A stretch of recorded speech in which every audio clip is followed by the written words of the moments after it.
Well, welcome everybody to the CCC podcast from a little bit of a different location. Yeah, a little bit. If you're We're watching, still in the building. We're in the building. If you're watching us, we are not on the stage like we usually shoot from. We are sitting out here in the foyer. Yeah. That's not the proper way to say that. Yeah. Lobby. The lobby out here. It's because we're getting ready for in-person services. We're getting ready for in-person. We're getting the room ready and Yes. prepped for people. Spread apart. Sanitize and spread out. Sanitize and spread apart. Yes. So Well, they knew we could not be involved in the sanitation cleaning process, so we had to be moved no, out. we're a part of it. It's just getting us out. Yeah. getting That us is out of there. sanitizing, Yeah, getting that's rid of right. us. That's So, right. but yeah, but we're going to talk about that in just a few moments. We're going to jump right into talking about what's coming this weekend and reminding you guys of how that whole thing is going to go. But the truth is, as we were talking before we started recording, was that it would probably be a tone-deaf thing to do if we did not acknowledge what's going on in our world right now. For the past several weeks, the biggest thing in our world has been the virus and a pandemic and a lockdown, and we've talked about that. But now, just in the past few nights, it's changed, and we just felt like it would make sense for us to talk about that, give a little bit of a perspective on that. So let's get into it. What are you guys' first thoughts on all of the tension, the racial tension that we're seeing in our country right now? Well, and it's not going to be a surprise to anybody who knows me. My first reaction when I heard about the guy's death, anger. I mean, anger is my default. Yeah. I have a lot of anger about things, and when injustice particularly, and then just a lot of confusion, frustration. I sit and think, and I'm 60 years old, and I think back in 1992, we had, riots in Los Angeles, and Rodney King gets beaten. And that's on TV, and we have riots, and those were a big deal. And I think, wow, that's never been like that before. But then I go, well, no, that's not true. In my lifetime, it's happened a bunch of times, all the way back to when, I grew up within easy driving distance of where Dr. King got shot. I mean, during the time, I remember the morning when some of the guys who we were unloading some hay in a barn, and the guys on the truck, told me Dr. King had been shot. I was a kid. I didn't really even know who that was, to be honest with you, too much. And you have the Watts riots that start in '65. You have so it's just been this continual thing, and so And for me, I think every time, surely we're done. Yeah. Surely that's going to be the last thing, and it just never seems to be. And I don't want to just gloss over it in that often people act like those all had the same cause. When I go back through all of the kind of thing, I'm talking about police brutality toward the African American community in all of those situations. Back to when I was a little boy, and people have held up Dr. King, and he didn't have violent protests. Well, let's be clear, the protests were pretty violent because the police made them violent. Sure. He did not intend to set out to make them violent. And so it's just hard when you get to be my age and you think that, you just think you'd be further along. You just think you'd be at some point. And I mean, from my side, I mean, my race has been in power the whole stinking time. And we just keep going back to this. And I don't believe all police are bad. I don't believe that. Absolutely not. And as I said to a friend of mine the other day, it's like when there have been preachers that do terrible things. I don't like people branding me with all that. It's my responsibility to stand up and say, hey, I know it. I know it. Yeah, I call them out too. Absolutely. And so when people say, hey, are there white people that are racist? Yeah. And for me to act like just because you point that out that somehow you're calling me racist, I just wear the fact that unfortunately there are people, and I have to call it out and help that to end. So, I watched. I could go on to. I watched this morning. The New York Times had put together the body cam. I mean, not body cam, but footage outside the thing, the whole George King thing, and they've spliced it together from bystander photos to things from other shops that are around, and you watch the whole thing take place from the moment that the clerks come out of the store to first confront him. And I watched this man laying on the ground calling for his mom. And I just can't understand, how does it get to that? How does it get to a place like that happens? And I just don't understand. But then, thankfully, I know who does, and Jesus understands. Jesus, we think about him being crucified and bleeding to death, but Jesus suffocated. Yeah, That's what that's crucifixion right. That's happened. right. Yeah. And on the cross, he said, "Hey, there's my mom." So anyway, that's what I think. I was really, really mad, mad. Yeah. And then just really sad, sad. Yeah. I told you guys that I was a lot of, I could just say a lot of the same things you did. I won't just go back over it, but this weekend, and I just felt God had brought this to my mind, is I started really thinking about the black men in my life that I know, and just wondering, trying to think what it would feel like to see this through their eyes. I can't, but I felt as if I needed to try and do that, just because I love them, and I would hope that they would do the same for me. Because I think that's what love calls me to do, is to try to feel and try to empathize as best as I can, knowing that I can't completely do that. And it led me to reach out to some of them and just say, man, I don't know how you must be feeling, but I know it's a difficult thing for you, and I'd love to hear about it. If you want to talk to me about it, or if I can do something, I want to be there to do something, because I just didn't know what else to say or do, because you feel so helpless. Yeah. You want to make some good come out of it. You want to fix. That's my nature. I want to fix something, but I don't know what to do to fix it. So, we were, I don't know, Nathan, how much you want to talk about this, but we were just talking before we recorded how your perspective from this being A, of a younger generation, but B, someone who's in the process of adopting some children of color, and how that goes through your mind and your family. Yeah, I think, I've been very affected over, I think when I was growing up, I would have been 2 or 3 when the Rodney King thing happened. So I don't really remember any of that. And it felt like, and maybe this was kind of a sheltered childhood, I didn't see as much about it over the coming years. But then probably I had graduated high school, I think, when Trayvon Martin was killed.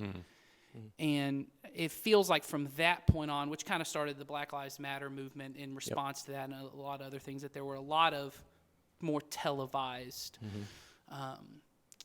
killings of young men and women of color after that. And I remember kind of realizing in that moment that I had grown up pretty close to a couple of good friends of mine who were men of color. And the whole time we were friends, they tried to tell me, I feel like you and the rest of the guys in our group, who were mainly white men,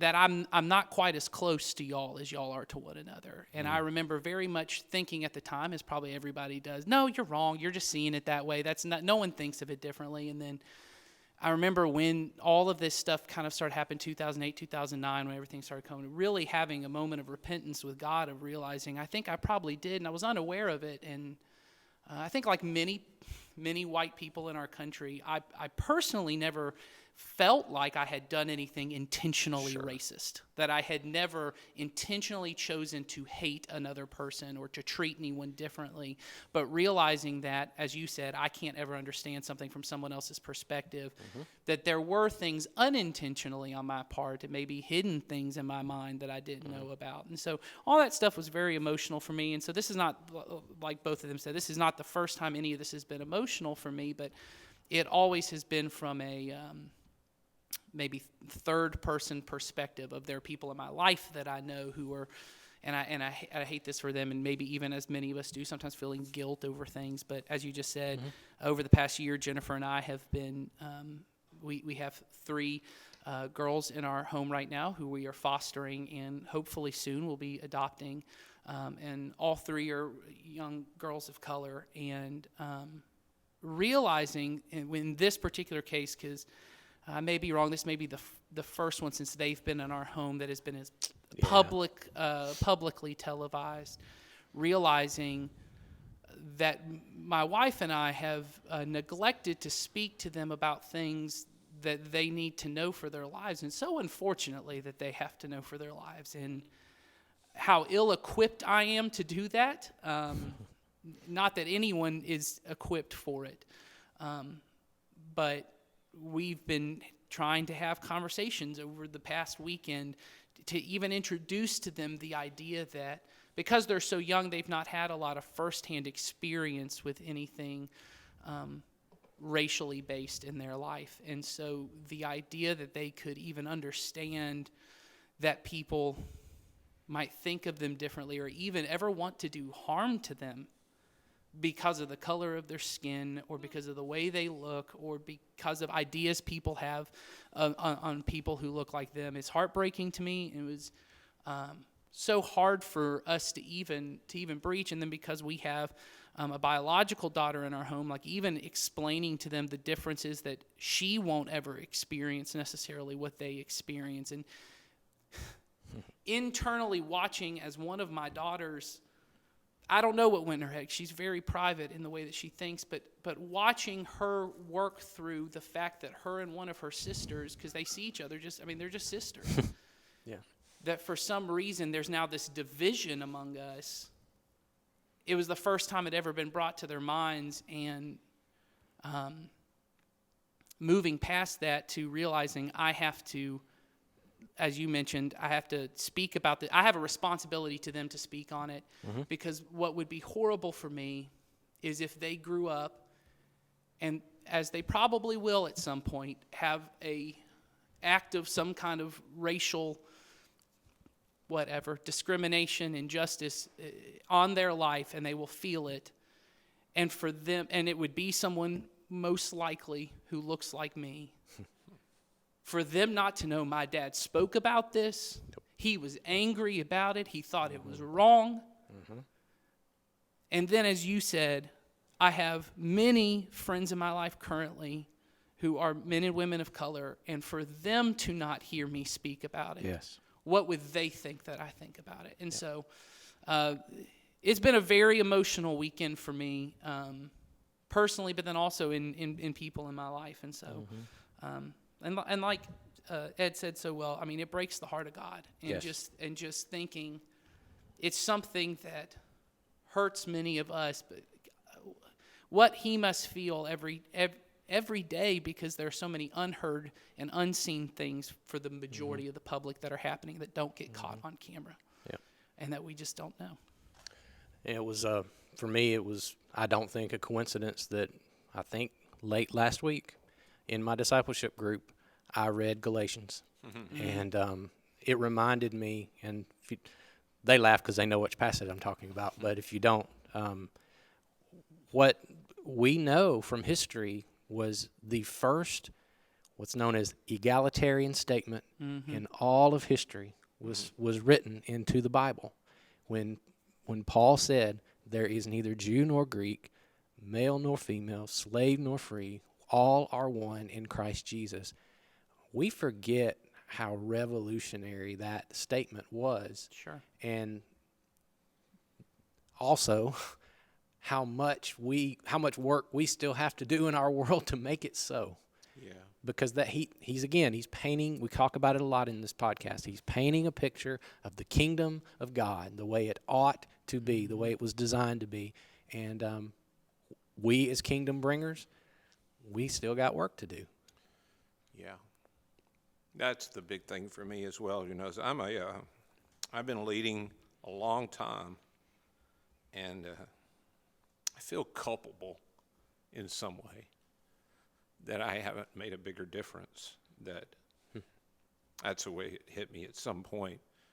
You know, to just feel bad about it and to not have done something. And I don't mean just personally. I mean to lead people to do something. And so, we're sitting underneath this thing. Love everyone always. And I don't know whether you can see it on there or not, but if you've been in the campus here, it's right there on that wall. And I think a lot of us think that just means I don't hold any ill will. And in general, I have positive feelings toward people, but it doesn't. Love means I direct my will toward the good of the other. I direct my will. I take my will and I direct it toward the good of the thing that I love.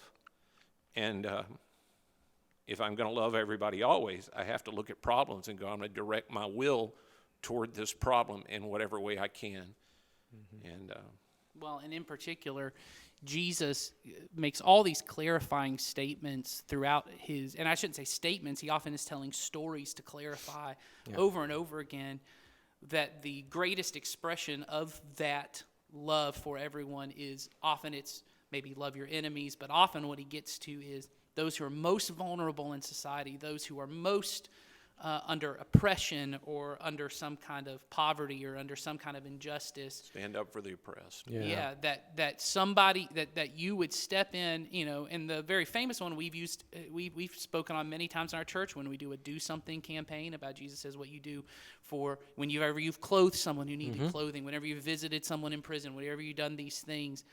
And that has to apply as well to our brothers and sisters of color who are facing this systemic injustice that we've all talked about has not gone away. And for us not to speak about that and be about that work, our Father is about that work, and he's in the middle of it.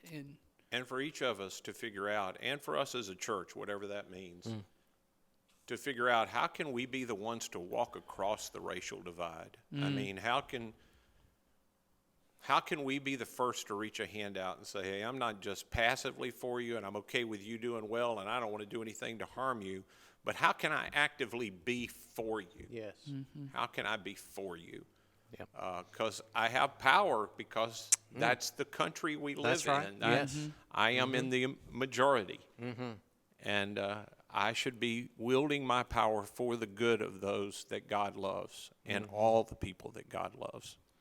And well, and we have precedents within the Bible of this happening over and over again, where you have the early church, and because you mentioned the verse in Galatians, but this was a constant.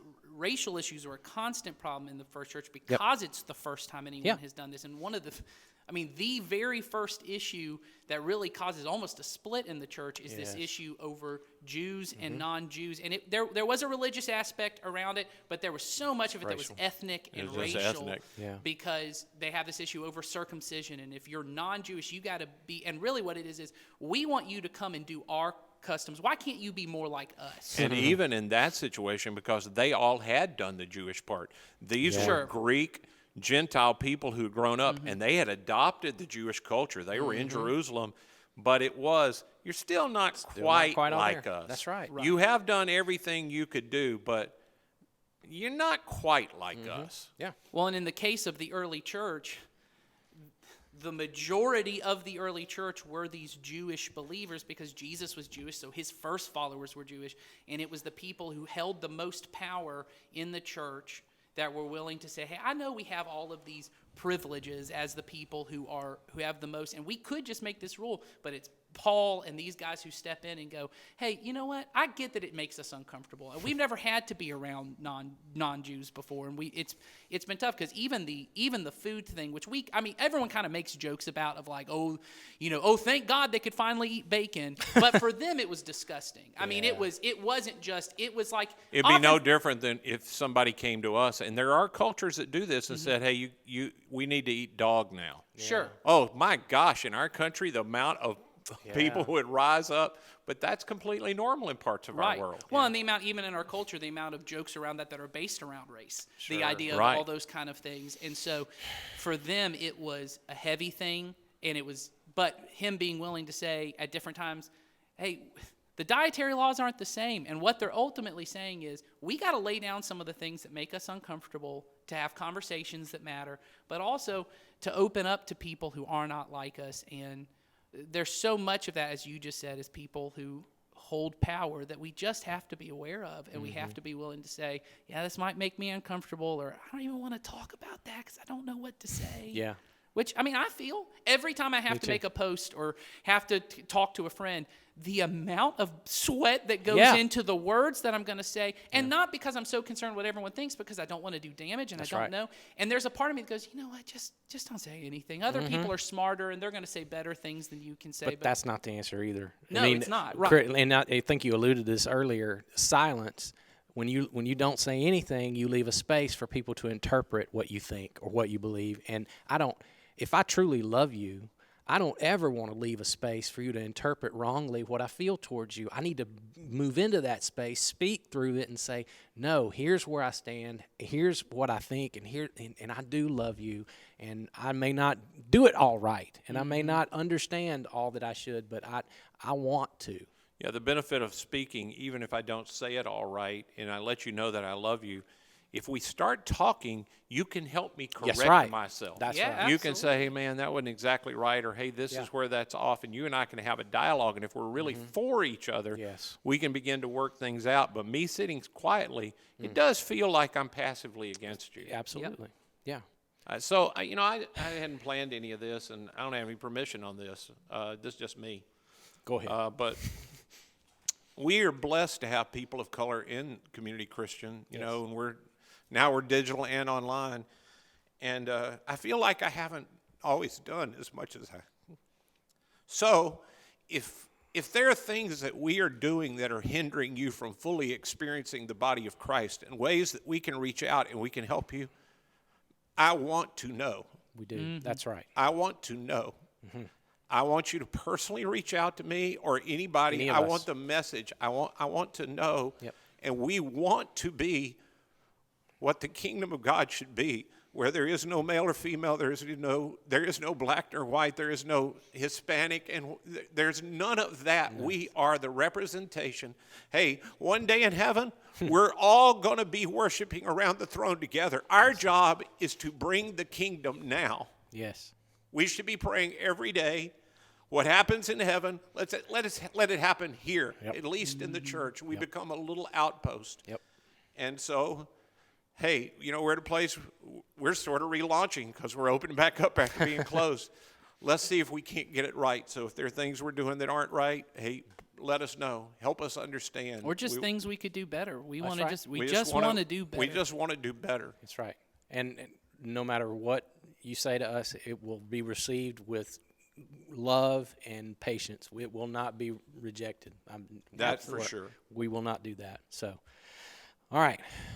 We'll just close it up there. I wish we could do more, but that's enough for today. And so let's talk about, you just mentioned it, Ed. Let's give a little bit of an update on where we are in getting back to the building. Have we announced on this venue that it's this Sunday? Or did I just do that? This coming Sunday, if you don't watch the other thing, and I just say to you again, if we know we're sending it out to everybody we have an email address for or a text message. I hear from people go, well, I don't read those. Well, I can't help you then. You need to read it. I don't know what to do. We are opening this Sunday, reopening.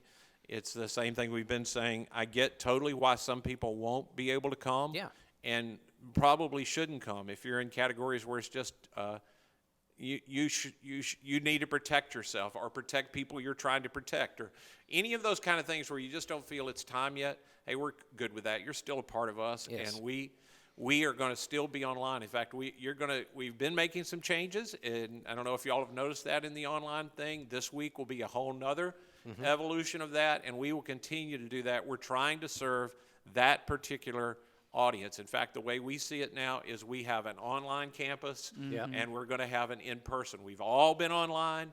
It's just that some of us, like we were at Ashley Park and at Sharpsburg now, some of us are going to be online, and some of us are going to be in person. And the in-person thing, it starts this Sunday at 9:30 and 11. Tickets, this is Wednesday the 3rd today. Is that if you're watching this when it drops, this will be when the Wednesday the tickets go out. Wednesday the 3rd is when this drops, we hope. And there will also be email that you're getting that day that will tell you about the tickets and the links that you need. And one of the things I just say to you is, you really do need to take the ticket thing seriously. Yes. We're trying to do everything we can because there's nothing in what the governor's asked us to do that violates the Bible. So we want to try to do what we can to honor that. And so it's really important to us, not because there's no money involved, there's no exclusion of anybody involved, but we just need to be able to know that we're preparing. So make sure you bring your ticket. Make sure you get your ticket and that you have it with you. There's a way you can just bring it on your phone and your email. It's going to get sent to you, so just bring that with you on your phone. We're going to have a way to do that. 9:30 and then 11 o'clock, we will also be offering children's services at that time so that your kids can go to something age appropriate for them, 5th grade and under. Yep. And so you'll need to get tickets for them and that. And it'll all be sort of self-explanatory. I do want to say one other thing that we've been learning. I know I'm just running on here a little bit. That's okay. I'm trying to get the message out as often as we can. Hey, let's all be loving when we come and expecting that it's going to be fun to be back together for those who come. But that there's all going to be all different kinds of comfort levels. That's right. And there's going to be all different kinds of things that will need to be different. And let's just all grant a lot of grace. One of the things I do want to say to you is, hey, bathrooms in every one of the venues, when you think about, you hear about these big groups coming, they're a challenge for us to get them prepared and to have them re-prepared in the way that we want to. So we're asking, don't load up on coffee or anything else before you come. And we're asking that if you can, bathrooms be as a really I need to go to the bathroom kind of experience. Not Enough just, said, Ed. Enough not, not just, I'm tired of talking to Jason and I need to go, I'm going to the bathroom. That might be an emergency, though. You might really have to get away from Jason. Is that why people walk away from me when we're talking? When people say, People oh, always- man, I got to go to the bathroom before the service, I'm just saying, we're not going to bar anybody. There's not going to be any kind of way to do it, but it's really difficult to meet all the standards we want, and just we'd like to try to, emergency only. That's right. You decide what the emergency is. I don't want to say anything. You get to decide. You get to that decide. is. That's right. Okay. Enough about that. Tomorrow.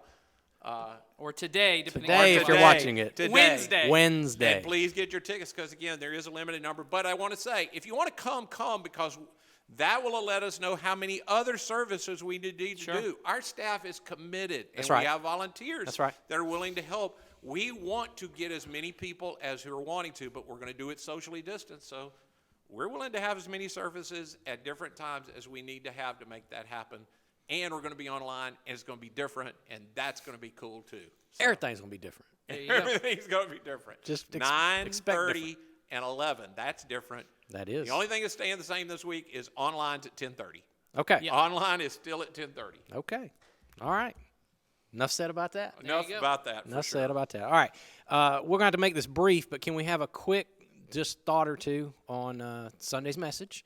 I had, and I don't know who's asking the questions or what we need to bring up on this. One of the things that I really loved, I love the series we're talking about just because I really do think faith and the way we think about it is so badly misunderstood. It does, your analogy of Star Wars and the Force is really the way I think people tend to think of it. That they tend to think of it, if I just believe, if I could just believe, they wouldn't say it this way, but it's almost like it gives me power over God. Oh, yeah. God's the power of the universe, but if I could just believe, I can use that power for my benefit. I can get him in a bind, and he has to do what I want to do. It's like I'm wanting him to be on my side, and the thing that we don't get is he already is. Yeah.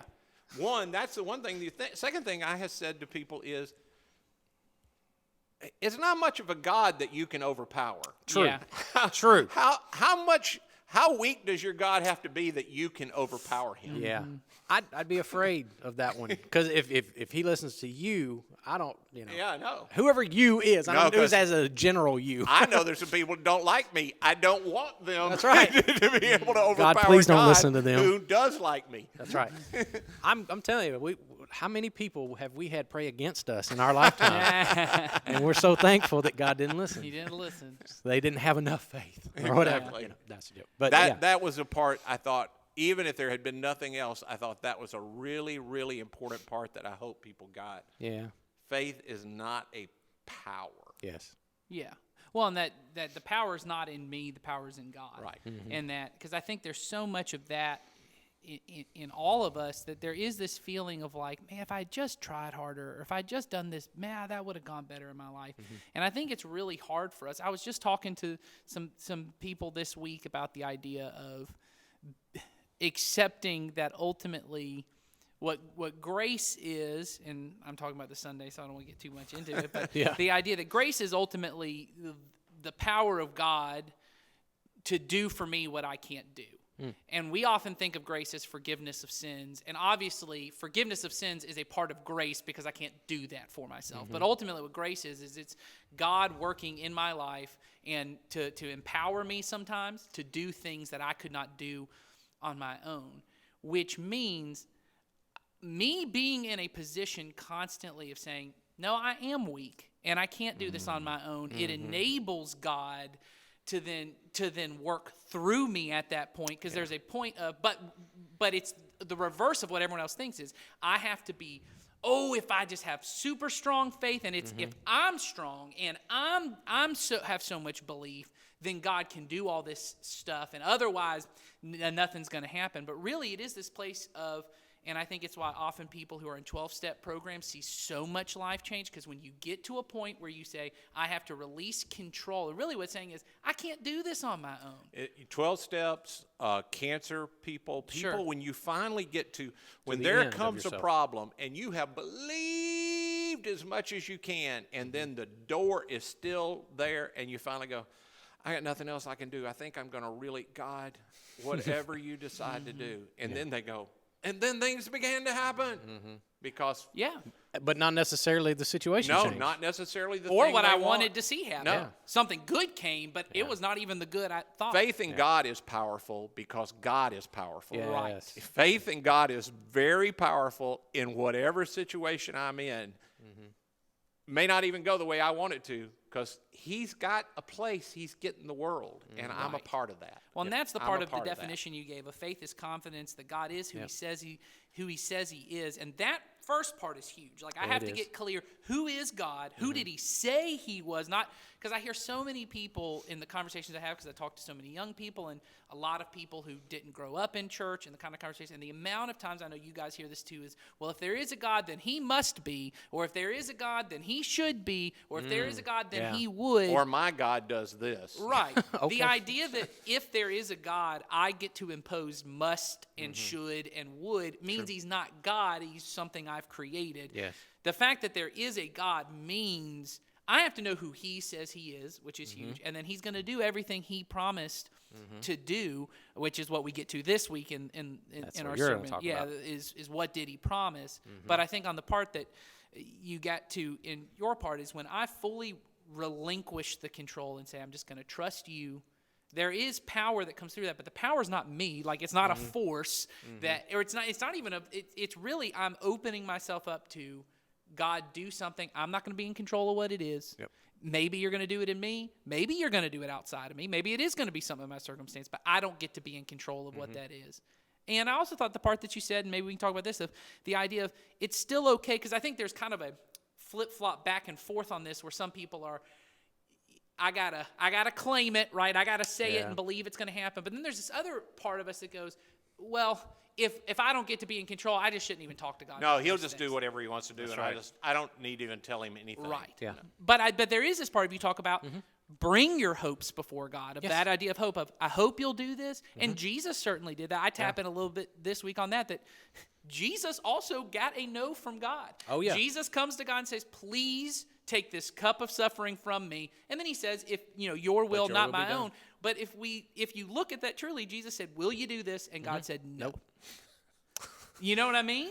Who had more faith than Exactly. Jesus? And so you get to a place and He moves into this. So anyway, going back to your thing about hopes, how does that all play into this of God, You can do whatever You want, like Jesus, right? Your will. I'm acknowledging it's Your will, but I do hope. You know what I mean? So can we talk about that? What does that look like practically? What does... Well, it forces me, if I live in that, it forces me to place my hopes in their proper place. Because, like you said earlier, my hope is not God's promise. And so I live in where I'm supposed to be. I'm here. God is greater. And that song we sung I thought was great. You know, your ways are higher than mine. I love that song. Me too. And it reminds me that that's true.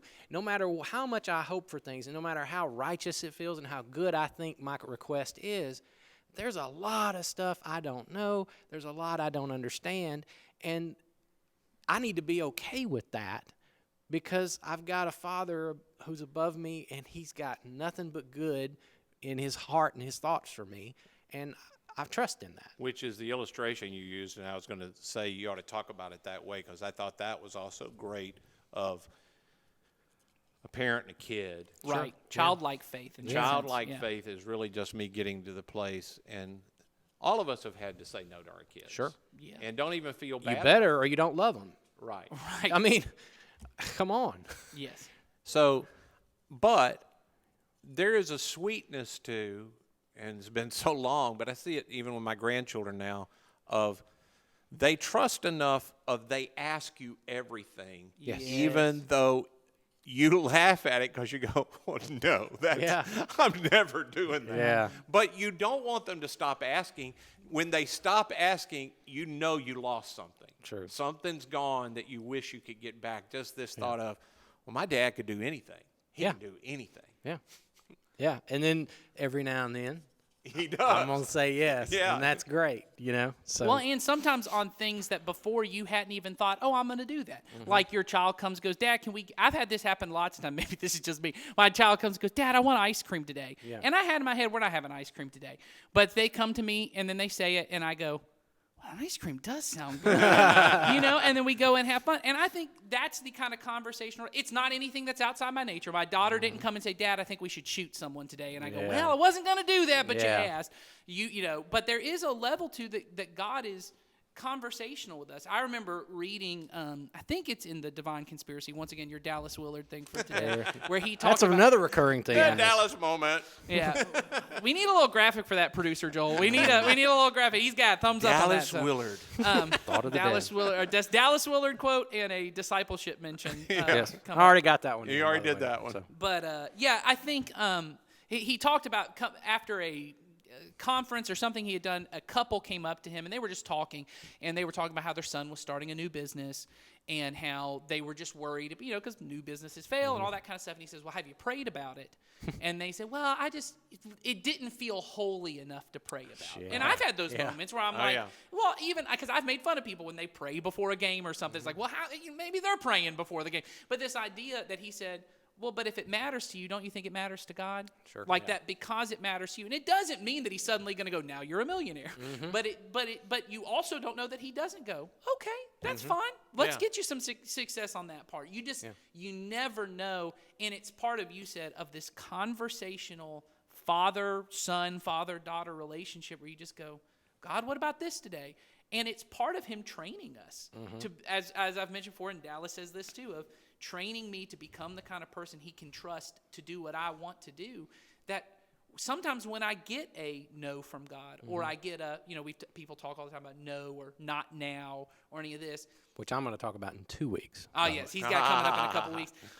But there's a level to that if I'm observant of it, I don't just, because I try to do this, once again, with my kids. They'll come and they'll say no, and then I'm sure y'all had this experience. You want to explain why the no, but they go, ugh, and they walk away and they won't listen to the rest. And I go, oh, but there was a training moment there. I could have explained to you why the not now. Why is it that my 7-year-old can't drive a car? You know, one day I do want you to drive a car, but there's a reason for the not now. Yeah. And if we're observant of that, God actually begins to train us some. Well, and it trains me in my prayer life as well, because I guarantee you there were things that I was begging God for at 17 that I know now how to pray for that area of my life in a much better way. Right, you know, right. Like, for instance, at 17, I might have been praying for God to get me a date. Right. Yeah, you know? sure, yeah. But I know now what that longing in me was. I learned from his training me. Right. And so now I look at what that longing is in me, and now I can pray better. I can pray more in accordance with his will. And so now he didn't change the circumstance necessarily, but he's changed me. That's right. Yeah. And I've become more of who he meant for me to be. Anyway, I thought it was really So- good. I did thought too. the whole Yeah. service, and you mentioned the song. I thought Joel and John did great on that song. I thought the That whole was also thing- me.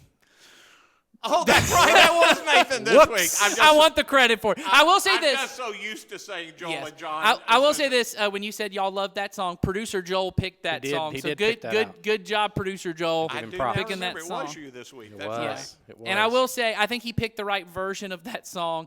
That's just an inside joke between me and Joel because there are several versions of that song, and we had about a 15-minute conversation about which version of the song, which usually ended me saying, "I don't care, let me know." So now this that's is- an inside joke just for me This and is Joel. really inside. Everybody who knows Joel knows every conversation with Joel is a 15-minute conversation about the multiple possibilities that He exist. just wants to get it right, and he got it right. But next time you could get it wrong. We maybe should have had a 30-minute conversation about it. Poor Joel. He can't. He doesn't have a mic. That was just the opportunity for Nathan to put more angst in young That's Joel's right. I just head want him to about keep he thinking could have about. thought about it He longer. could have gotten right. it wrong, All but you got right. it right that one time. Okay. All right. Do we have time? Nah. I think You're going to call it? I'm gonna call it because I have something else. It was the fun part of the ending. but Well, I'm I gonna- think we just had We had a fun little with Joel. fun at we had fun with Joel. We just had- So I'm gonna save it for wasn't next at his week. expense. So yeah. So I'll hang on Yeah, to this. he had fun with that too. He had a lot of fun with He's that. over there shaking his head. No, I did not. So all right. Well, Joel's right over here today. Yeah, he's He in is the room. Almost in the room. He right invites there. this by being in the room. okay. Well, all right. Thanks for listening. Make sure you subscribe on YouTube if you haven't. Watch for your ticket link coming up. And if Yeah. you don't get one, you miss it, send us an email. Let Yep, us know. please. And you please want send one, us let us know. questions. We need- Send we us need to have questions in the description. Don't wait until Sunday to let us know you didn't get a ticket link. True. Yes. If you don't get something soon, reach out to us. us Call know. us on the phone. Get in touch with us. We will make sure if you want to be here in person, can be that here. you can be here. And if you don't want to, stay home. Stay home, but we Stay have home, yeah. online 10:30. It's going to be awesome. All right. Yep. See ya next See ya. week. Bye.